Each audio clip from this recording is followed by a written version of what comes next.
We're continuing at the National World War I Museum and Memorial with our Veterans Day show. It's great to be with you on KCMO Talk Radio. And now, welcome on a guy who has been through the program at the Battle Within, our partners here in Kansas City who do absolutely outstanding work helping veterans and first responders begin their journey with PTSD.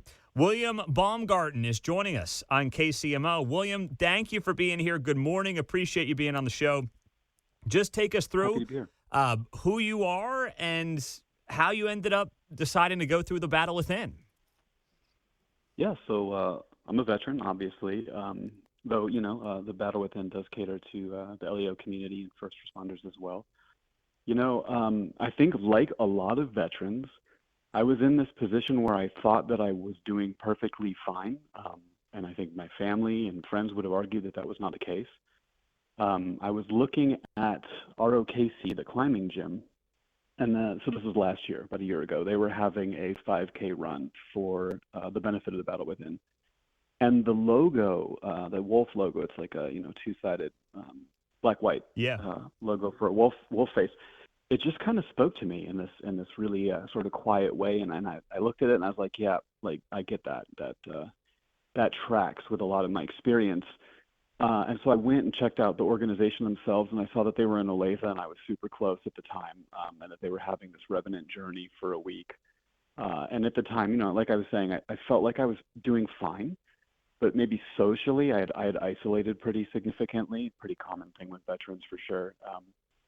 And so when I noticed that it was close and the Revenant journey was close, I called Josh Krasovic at the time, and he got me in maybe 3 days later. So I called on a weekend, started the program on a Monday, and then that's how I ended up with the Battle Within.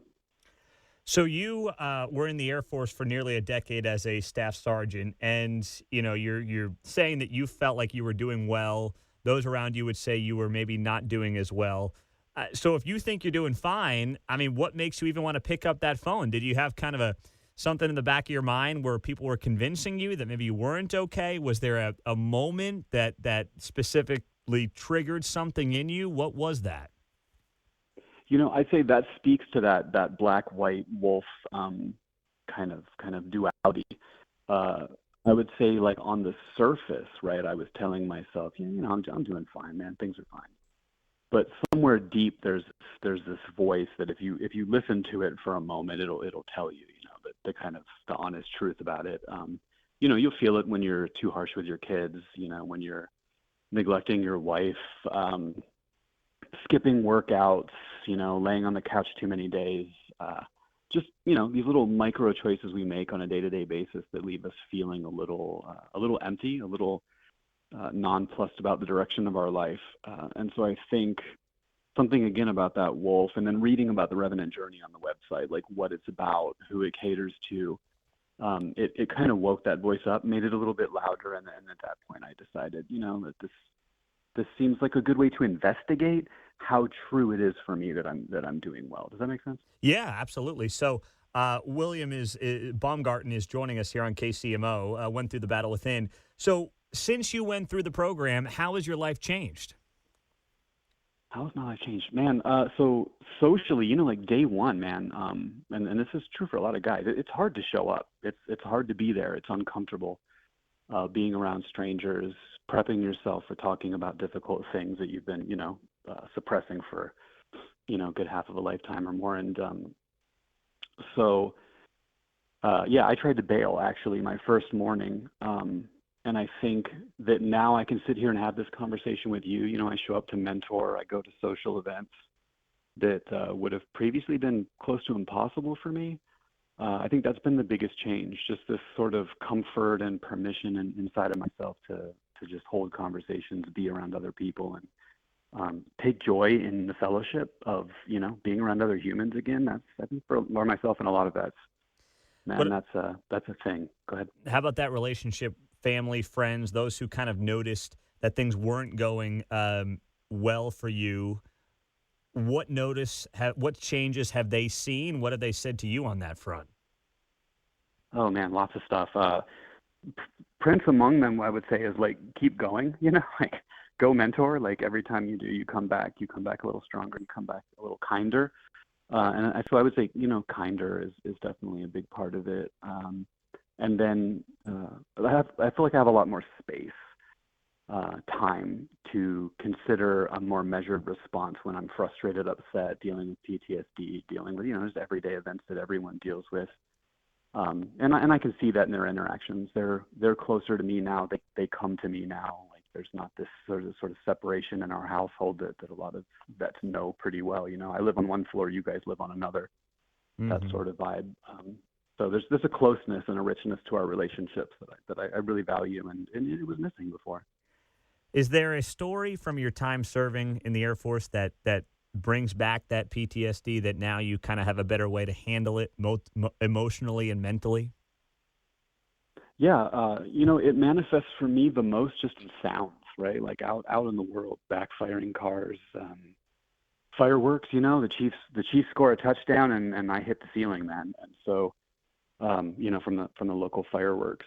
And back in the day, I think I would have this really intense feeling like I just wanted to wage war on my neighborhood, which obviously one doesn't and cannot and wouldn't. But these days, that sort of fear and return to the combat zone hits me, and I feel it, man. I process it. I let it be a part of my experience, and I kind of walk alongside of it and remind myself that that I'm safe. I'm living in a beautiful country and a beautiful neighborhood, and that things are fine. And I think that speaks back to that, like I was saying earlier, just having a little space to make a more measured response. A lot of times for us vets, man, there's just no space without practicing positive life skills in that regard. And so something sets you off, and then there's just millisecond after that you're reacting, often terribly and to the detriment of yourself and the people around you.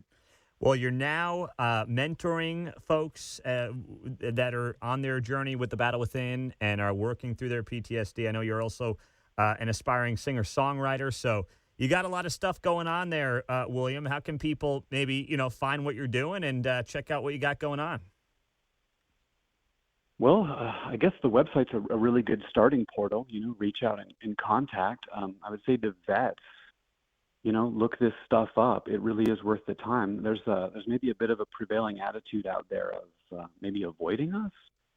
And for those who don't avoid the reality of our situation, it can be, I want to say, like infantilizing a little bit. We get this attitude of like, oh, you poor thing, you're all broken because of your experiences, and how sad for you.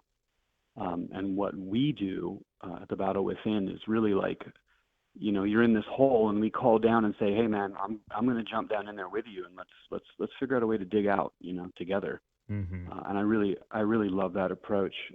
So I would encourage people to take the opportunity. It's it's free, financially anyway. It's spiritually. There's a cost in the energy you need to put in it, but man, God, it's worth it. As a mentor, I see it week by week. Absolutely. Men and women come through it, and yeah, go for it. Awesome stuff. Awesome. William Baumgarten just went through the battle within here in the last year. Always appreciate hearing these stories, and grateful for your time, William. Thank you so much for being here. Yeah, absolutely. Thank you, Pete, and good luck to you, sir.